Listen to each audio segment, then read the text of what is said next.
Welcome to the Metamorphosis Podcast, hosted by Nora Brucker in Germany and myself, Erin Howe, in the United States. In this podcast, we talk to people about transformation and the moments and events that change us. We hope you enjoy.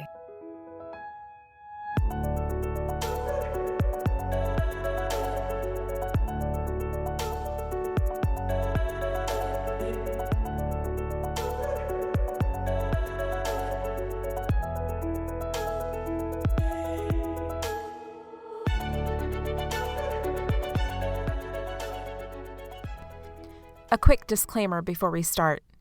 In this episode, we discuss death and grief. If you feel that this could be triggering to you at this time, please be kind to yourself and save this episode for another day.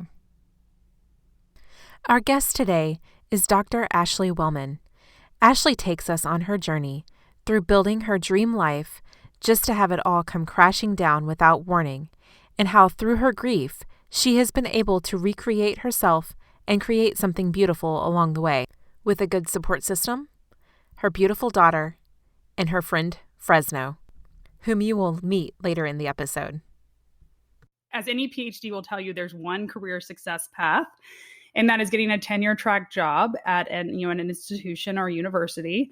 And I did that. So luckily, in that whole span, I met Buddy Wellman, my very last year of my PhD program. I told him, you don't want to date me because I'm moving, I've got to move.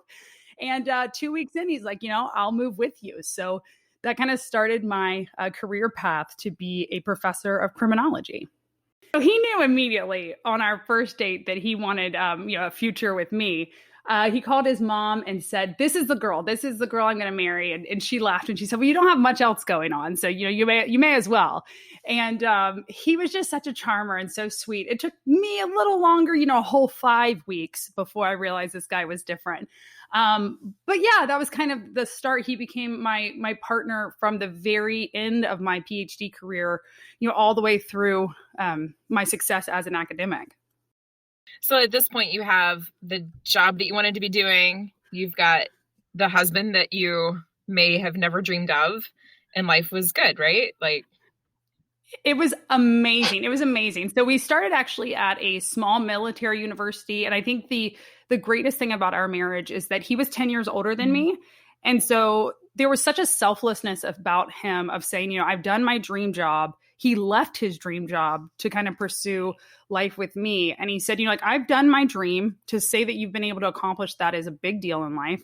And now I kind of want to be, I want to be the person who allows you to find that same kind of path for your life. And so we went to a very small military school. I was born and raised as a Marine's daughter, so that sounded like a great idea. And then pretty quickly, I realized I wanted to be more at a traditional university. And we moved to Missouri. Shortly after getting there, we got pregnant with my little girl in 2014. Her name's Reagan, and she's 6 now, but 2014, we got pregnant with her, no problems. And let me tell you, the most natural parent in the world was Buddy Wellman. I remember how in awe I was of him and how calm and how confident he was. He was born to be what he thought a boy's dad because he was a sports enthusiast. But my God, he very quickly said, I wouldn't have it any other way. I would be a girl's dad, a million times over. And we had my little girl. That was amazing. And then we realized, I want another baby. That was kind of our vision. We wanted a family of 4. And so we started trying. And I think, naively, we thought, it was so easy with baby 1. This is going to be super easy again. And we tried and got pregnant immediately. And it would be the start of 4 back-to-back miscarriages for us. What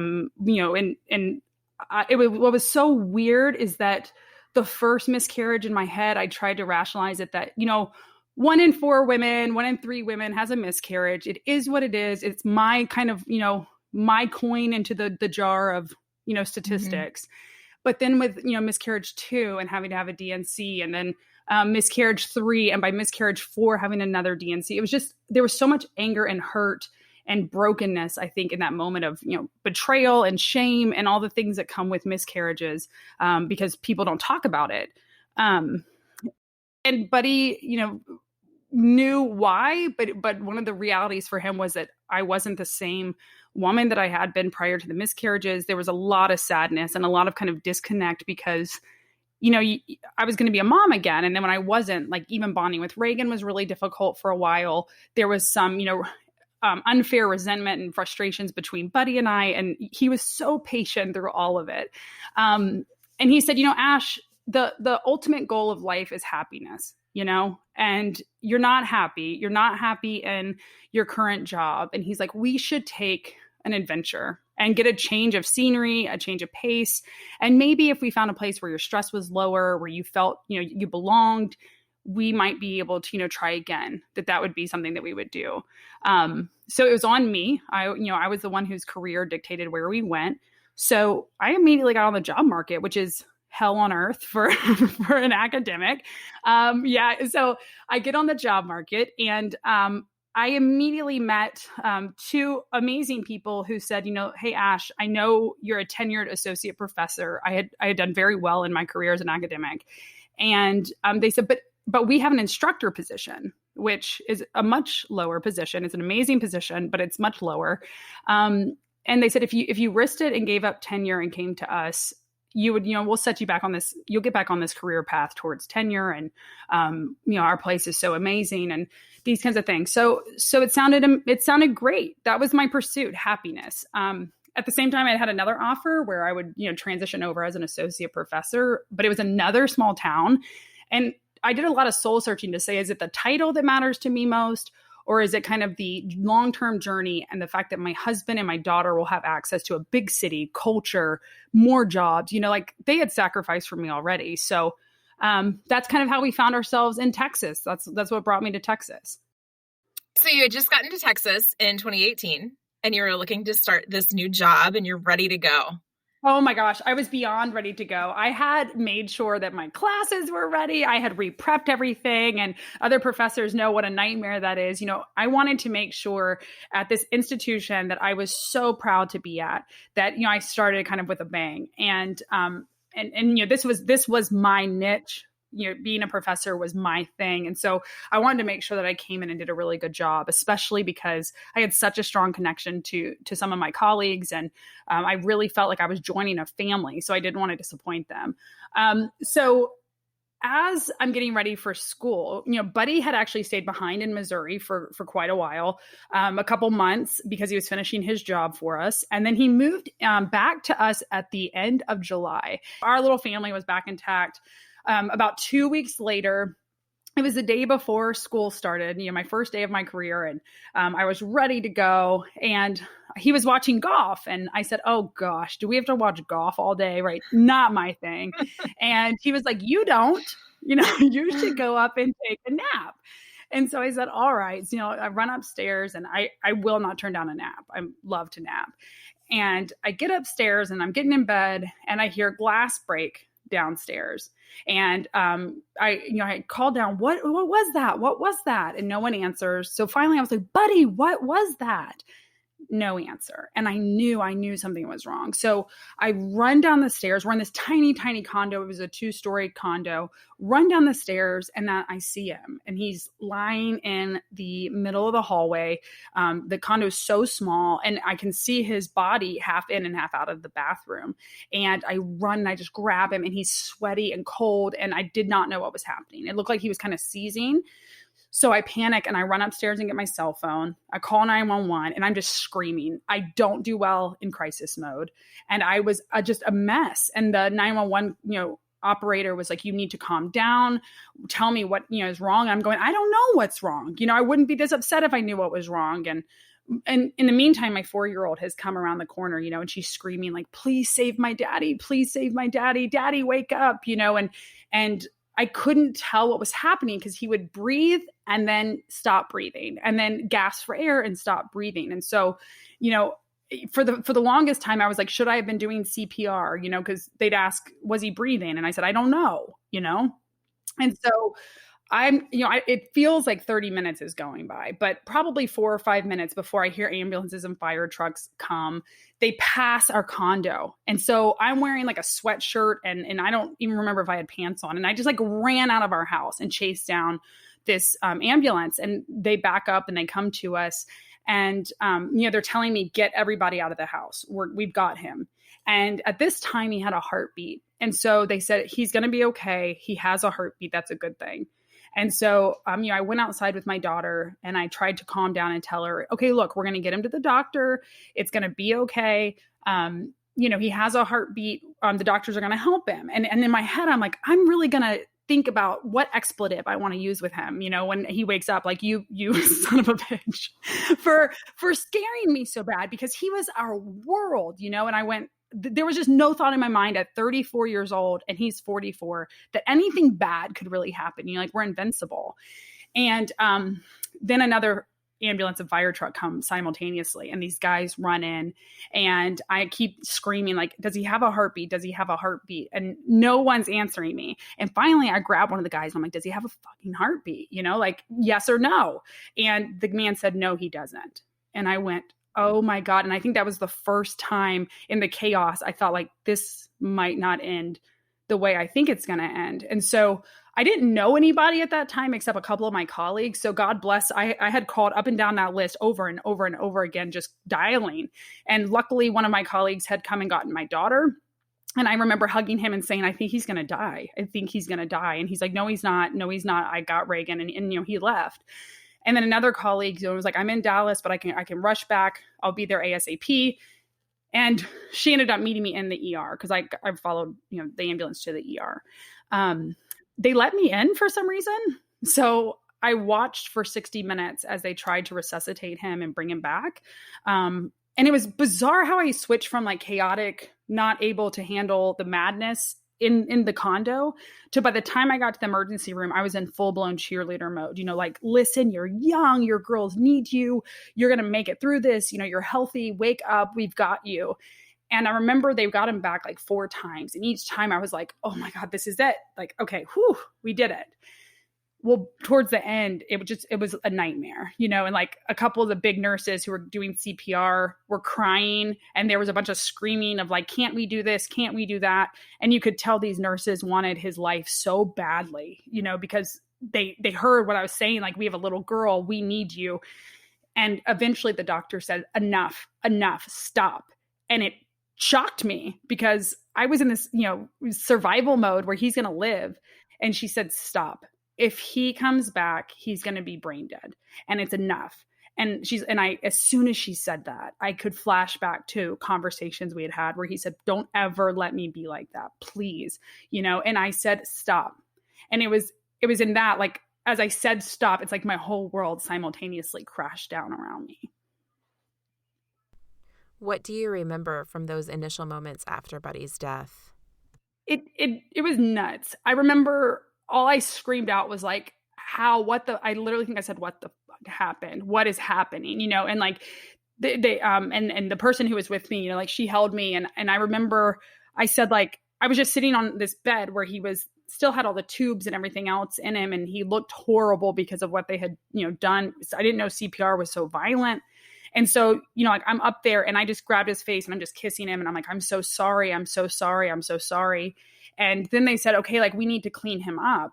And I said, like, you're not taking him. Like, are you taking him? And they said, no. You can come see him again. Like, we'll bring him to you, but we need to clean him up.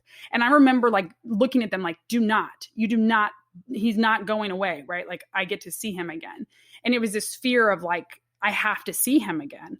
And so they put me in this little room, and eventually they wheeled him in, and he still had all the tubes inside of him. And I had no idea that was going to be what happened, because I guess they have to do an investigation kind of assessment later to make sure that the response had been appropriate, but they had cleaned him up a little. They put a sheet over him. So I sat on the side of his bed and you think like, oh, I could never sit with, a body. I just didn't want to let him go, like, I didn't want to say bye. And so I sat there with him and I just kept saying, I'm so sorry. I'm so sorry. I'd never meant for this to happen. I don't know what happened. And then I said, I promise I'm going to give your daughter the life she deserves. And I promise I'm going to make a life for us girls that you would have wanted us to have. And I, like, as I'm saying this to him and kissing his face bye, I'm like, I don't know how that's supposed to happen. My rock, the person who has been my life partner, her best friend, my best friend, is not going to be on that journey with me, And so I remember just, kissing on his face. And then all of a sudden it felt like he had left. I mean, it was weird. It felt like he was no longer with me after I told him, I'm going to be okay. I'm going to take care of your daughter. It's like his spirit just left. And so then I really was with a body. And I said, like, I'm done. It was like an immediate, very different feeling. And I told my, the girl who was with me at the time, I said, I want to go. And so, they came in and the sweetest thing, I got to highlight this one nurse, I wish I knew her name. I wish I knew the EMTs names, like everyone who was so good to me. But this one nurse, she came in and just hugged me. And she's like, my daddy died when I was a little girl. Your daughter's going to be phenomenal, and she's like, I turned out phenomenal. And hearing that, because I said, what am I supposed to do for my daughter? And she said, she's going to be okay. I was okay, and I went, oh my God, I can never thank her enough for that sentence, because I've thought about her so many times in the darkness of like, she was a nurse, like she was this badass, beautiful nurse. And she told me, like, I lost him young and I'm a successful woman, and your daughter is going to be great because of you. And so that really propelled me a lot. I remember walking through, like, poor thing, I was like a zombie. So the girl who was with me, like I'm walking to the car. My car was there, but I kind of left it. I don't even remember what I did with it. And I told her, I said, we've got to go to Barnes and Noble, And she's like, are you sure? And I'm like, yeah, I got to get grief books, And so like my head immediately is like, my kid. So I go to Barnes and Noble. I'm like a hot mess. I march myself. I think I had a bra on, which was impressive. Like I walk into Barnes and Noble, I walk straight to the children's section and I'm like, where are your bereavement books? And I grab the kids' bereavement books. Mind you, we need some more. I want to write one of those because we need more books to talk to kids about grief and trauma. But I knew like, hey, whatever's there, where do dinosaurs go? I'll take them all. So I grab, all these books. I go up to the cash register. I check out. And I get home and then I'm like, my daughter's coming home. Like I have to tell my daughter her dad is dead. And she walks in and like, picture this 4-year-old, just like beautiful little thing whose best friend, she just like, he went to the doctor. Like that's in her head what had happened. She walks in with this little toy and she's like, where's daddy? I brought him a toy and I want to show it to him. And I said, baby, we got to go upstairs and talk. And we lied on her bed. And I said, daddy's not coming home.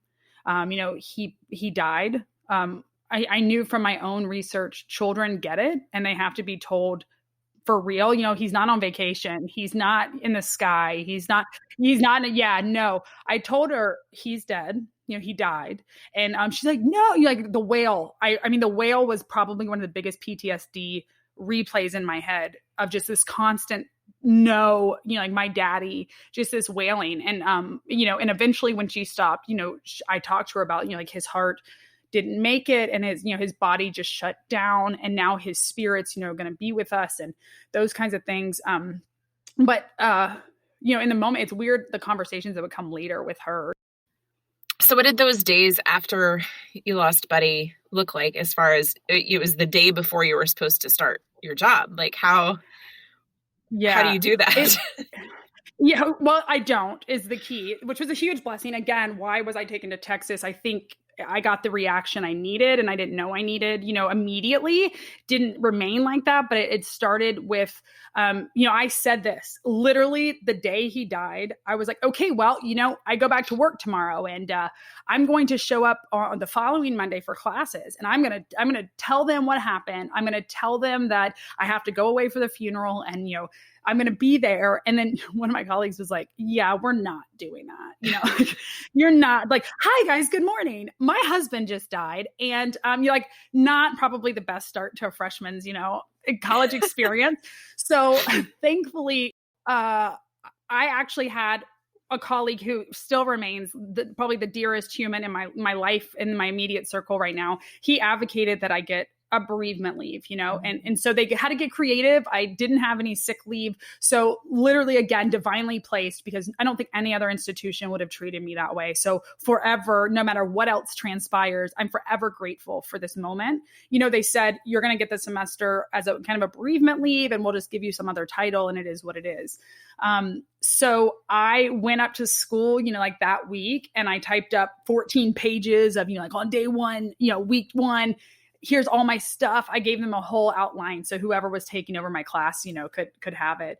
And I remember there was like type A overachiever was the email I sent to my chair saying like, here's my, here's my whole semester. It was already prepped, and like, good luck to everybody. And so it's this, your world is completely different. I didn't know how to function. And every day I woke up and I was like, I could crumble, I can thrive. I don't know how to do either one because like I have a child, so I can't crumble, and I don't want to put pants on or brush my teeth. So like, I'm not sure how to, navigate this, but, I had relentless people from around the country coming every weekend to be with me, and I think one time someone's like, are you tired of all of us? And I was like, yes. But, like I thought I wanted, like time by myself, but I didn't need time by myself, because at night it literally became, I used to be watching Bachelor and Survivor, and, like my husband and I were going to bed together and brushing our teeth and tickling each other. And I was annoying him by brushing my teeth in front of him, all these things that we take for granted, and, they weren't there. So my friend said, Ash, you're going to have to find something new in your life, or return to something you haven't done in a really long time. And for me, I've always been kind of this creative being, and like this really colorful, artistic kind of person. But as a PhD student and as a scholar, that is very stifled. Like you don't have time. I'm not painting. I'm not going to be writing creatively, those kinds of things. So I really did. I said, you know what? I'm going to paint. And I'm going to write, and I'm going to do these kinds of creative things to kind of re-feel what it feels like to touch and tap into that side of my being. So one of the things I started in that semester was this children's book, The Girl Who Dances with Skeletons, My Friend Fresno. And it's about my daughter's best friend, who's a poseable skeleton, super ironic, that in the weird macabre, you can find fun and beauty, which is what we were really doing in our lives. Like we had trauma, but where do you find the joy in that? And where do you find the beauty in what we had and what we're going to have? And so I started writing this kid's book. I started writing this novel with my colleague, who is just like the most genius human ever. My illustrator for my children's book, I got partnered with Zach Kincaid, who's this brilliant illustrator. And so like, it literally was kind of just this side joy that I was creating to distract myself from this dark, dingy place, And what's funny is that like you start noticing that like certain people really do start bonding and taking care of you in the dark and in the dirty. And then others who might have been there before start kind of going away, like some people don't handle emotion. And since bereavement leave can't last forever, what was it like when you did get back to work and were back in the classroom? So when I went back to work, it was kind of this, it was a double-edged sword. I was returning to my space. For me, I used to want to be on Broadway, and I have performance anxiety, so I couldn't do that. And so my classroom was my stage, it was where I got to thrive and connect. I really have a strong bond with my students, and I really deeply care about them, human to human. And so I was like, okay, I feel like I'm a better human, a better scholar, a better teacher because of what I've been through. Like I understand humanity on a very different level today than I did 6 months ago. And so going back into the classroom was really powerful. But at the same time, walking back in was really difficult because Buddy wasn't there. And even though he didn't teach with me and he wasn't a research partner with me, really, he was with me from the time I got my PhD. He was with me for every step. He was the reason I came to the current university I'm at, like his push. And so walking back in and trying to say like, okay, today's the day you return to the old Ashley. She wasn't the old Ashley. I'm still Ashley, but she's very different because, I've been confronted with this trauma, and also I've had to create a new life for not just me, but for a little human, you know? So I also teach really heavy topics, you know, so I'm teaching victimology and criminology. And there were moments where I didn't expect, like a movie I had shown a million times, Boys in the Hood. I would use that to teach one of my theories. And at the end, the girlfriend and the mom are screaming, you know, because of a horrific scene at the end. And that scream I never anticipated sent me right back into like a full-blown PTSD attack, because it was like Reagan's scream and like my scream. And so I remember being like, I'll be right back, you know, and I go in the bathroom, I have a full-blown meltdown. Thank God I knew there were about 20 minutes left of the film, you know, and I come back into the classroom and I'm like, okay, guys, have a good day. You know, like, geez, Louise. So little things like that were happening, but this huge silver lining comes about like a couple months after, you know, I'm back, and they announced that this tenure track job's open. And now the last thing we had envisioned together was getting this tenure track job and starting my career back towards, quote, success. Right. And that's what we had moved for. That's what we had relocated for. And so, you know, I'm like in heaven thinking, oh my God, this is it. This is it. And little did I know that I think a group of my colleagues, you know, that some of which I loved like family, some of which I just had great respect and care for the way they had treated me, you know, they had viewed me very differently in these past couple of months. Like for them, there was something I had done or something I didn't do that for them, they said like, I don't want her in that position. And so a group of them actively excluded me from this search that was coming up. And I didn't know that was happening. You know, in my head, I was like, okay, how do I make sure I present to them that, you know, I'm still thriving. I'm still ready to do this. I had written a lot of research during my, you know, grief period and the semester back. And so I had been the top researcher and one of the top teachers. So I was like, I've proven even in trauma, I can still do this. And this is who I am, as the scholar, Dr. Ashley Wellman. So I get this call. You know, we had such a strong pool. You didn't get picked for the phone interviews. Like I wasn't in the top, you know, 20%. Wow. And not even considered. And I learned later on, like it wasn't just not considered. Like there was a lot of things that had been said behind the scenes about who I was as a woman and what I hadn't done for the department and those kinds of things. But the heartbreak, I mean, I remember hanging up that phone and I said, if I had thought my life fell apart before, my job was something I had been good at for over a decade. Not, you know, like that was my thing and I could control that. And like, that was the place that I could go close my door and excel and then go home and grieve, you know?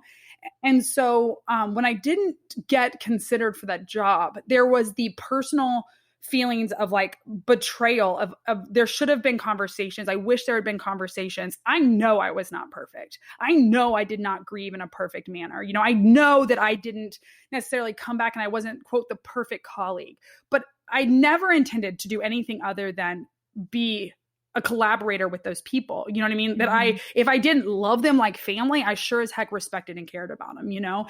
And so for me, in that moment, I went into a deeper anxiety and a deeper depression with this loss of this position than I did with the own death of my husband. And to say that today is the sickest, like cruelest thing in my head I can think of. My job hurt me more than the death of my spouse. And that sounds crazy, but Buddy's love for me was so sure. And I know that when I held him and kissed him goodbye, he knew how loved he was. I know my life is more beautiful because of that chapter. And I would hold him and let him die in my arms 1,000,000 times again for the 9 years I had with him, 1,000,000 times again. You know, like that's how beautiful that chapter of my life was.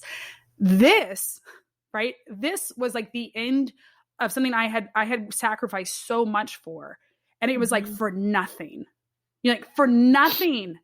And my whole identity, like I had already lost mom. I had already lost, you know, like mom as I didn't sign up to be a single mom. You know, like, no, I don't think anyone does. I'm now this single mom who if God really paid attention to who was the better parent, he would have probably stayed, you know, like, so I'm a good mom. I'll admit that now, you know, but like, I'm also anxious and kind of, you know, like militaristic and all these things. And Buddy was so fun. Like he was just so fun and lighthearted.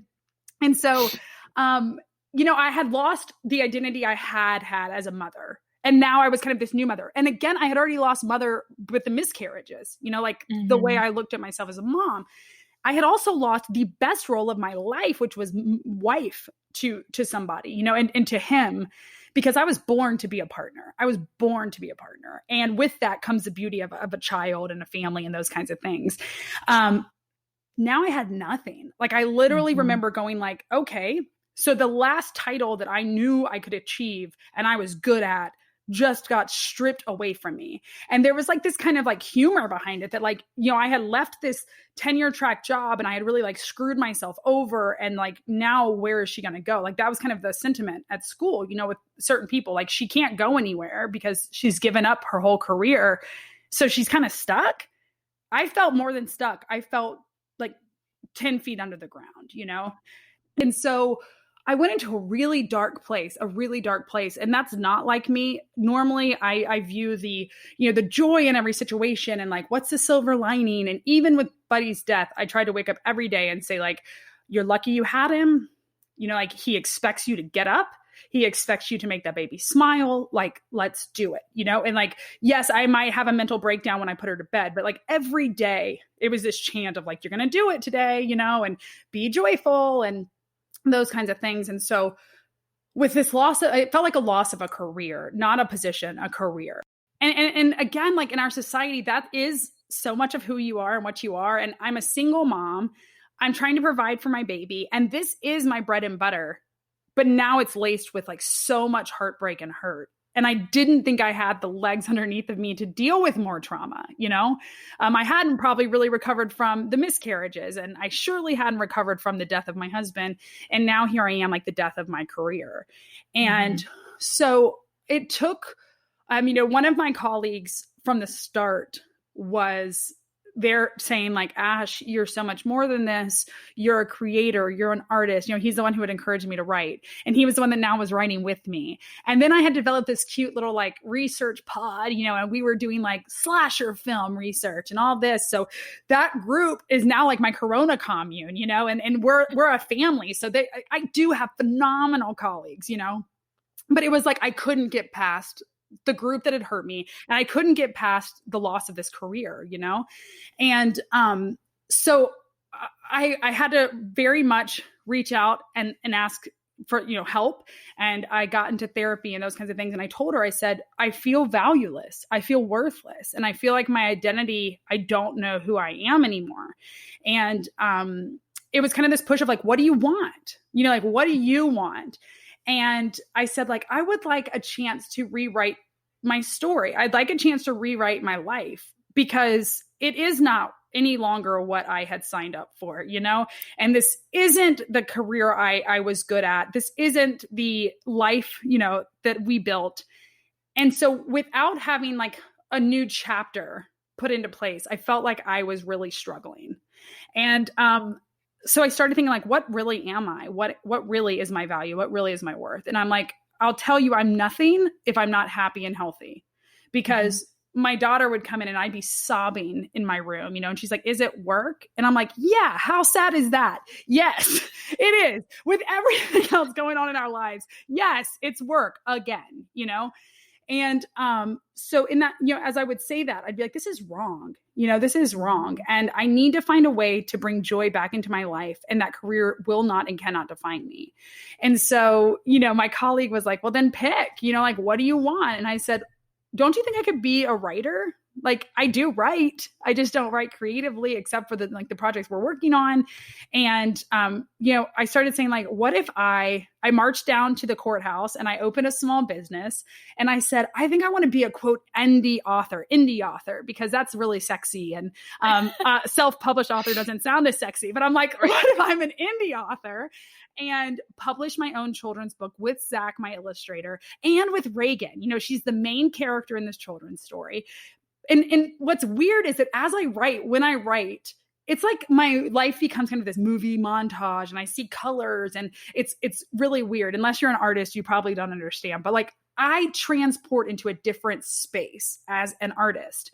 And I said, that's where I should be. That's where I should be, because there's a smile on my face. There's joy in my heart when I'm doing it. And there's adventure for my family when I'm doing that. And so, so that's kind of where I'm at now. My book is available for pre-sale right now, and it should be here in October. So that's that book. I do have another novel we're working on, and books 2 and 3 for the Fresno series. So, you know, I've had to step back and say, yeah, this one's stable and gives you money, but when it doesn't give your heart the energy it needs, and when it literally cripples you, sometimes what used to define you isn't worth it anymore. You know, it's not worth fully placing my identity in that, you know? And so I'm kind of transitioning. I'm saying, you know, I want Reagan to see a mom who's brave, who takes a risk on herself, who trusts herself, right? Who kind of all the naysayers who are like, what if you fail? What if it doesn't work? And I'm like, at least I have a book. That baby's always going to know she's a character in a book, you know? Yeah. And if I quote fail, it just means this chapter wasn't long-term. And then, you know, we move on to something else. I could always be a barista, you know, kind of the misconception is that we get ingrained in these identities. Yeah. And I think it's not until like your podcast, A Metamorphosis. To me, it's like this gorgeous butterfly emerging after a great sleep. Not for me. I came out of that cocoon and it's like each wing got eaten off by a crow, and oh my God, the poor caterpillar's like guts came out of its mouth and all these horrific things. And then all of a sudden it was like, oh, a wing shop. Oh my God, you know, like a cocoon, you know, shop that we can go shopping at. And I really had to go pick back out my pieces and say like, okay, you know, you've never done that before, but gosh, that wing set looks really beautiful. Put that on, you know, and learning to believe your worth more than maybe what's been told to us, what our darkest side will say to us. You know, like I'm my own worst critic of like, oh, what, you know, I don't know if you should be doing this.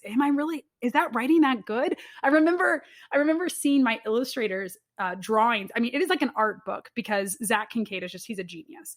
And I remember being like, I hope my writing's good, you know, like, because it's so good. And then other people are like, Ash, hush, you know, because there's this fear of putting yourself out there. And whether it's a children's book, which seems so simple, that is a story of facing trauma and differences and unique things head on and embracing what seems scary. And that's what that book's about. You know, Reagan starts the story by saying, I used to be scared of monsters under my bed, but now I welcome them. And it's about falling in love with the things that are uncomfortable and realizing that there's beauty and joy in those, you know, in those moments and those people and those differences that used to scare us. And so, yeah, so I'm trying to put those wings on, and I'm really excited for people to see kind of Ashley, I don't know, 8.0, you know, like we're constantly recreating ourselves. And it's like, I'm hoping the wings that I pick out of that shop, I hope that they're just like magical and really this massive, you know, and that they just bring a beautiful new chapter. You know, that's what it's about. And it's like, there is no failure. There is none of that. It's taking a risk, creating magic for your life, and saying like, you know, for this moment, this is who I get to be. And knowing that since I have survived and been through what I've been through, if I get to go wing shopping again 3 years from now, so be it, you know, like, so be it. Then I go look for another set of wings, you know, and maybe that's a detective wing. Who knows what it is, you know? Maybe Fresno can find some wings. Oh, Fresno and his wings. He should totally. Fresno's the coolest. You guys are going to fall in love with him. I want to hear about him. Can you tell us a little bit about Fresno? Yeah. So he really was born from this friend of mine, seeing Reagan dancing with her poseable skeleton. He was her best friend, or he is her best friend since she was 2. I studied homicide and criminology. Those are kind of my things. So my office is littered with bizarre Halloween decorations. And Fresno was one of those. I had gone to Walgreens and, you know, gotten this poseable skeleton for my office. And Reagan had said it too, like, you can't take him. That's my best friend, Fresno. Oh and so weird. And I was like, love it. You know, yeah. So, you know, like I'm posing him for naps with her, and like they take baths together and like, you know, whatever. So I totally buy into this. Buddy would laugh at it. He loved it. But my friend saw it and he said, there's the beauty. And he really did see the parallel. There's the beauty of the macabre and the joy that baby has. There's no fear with this thing that should be scary. And so he said, write about that. And so I did. And like I said, I think it's a vehicle to teach people how important embracing each other's differences is, and loving not only yourself for who you are, but others for what they bring to the table. And that differences don't separate us. They make our life richer and they make it more beautiful. And so Fresno meets Reagan in this first story, and it's kind of their quick friendship that blossoms, and why Fresno, who's a poseable skeleton, makes such a beautiful best friend. And, it's the first book in a series. The first one, again, is just about, their friendship.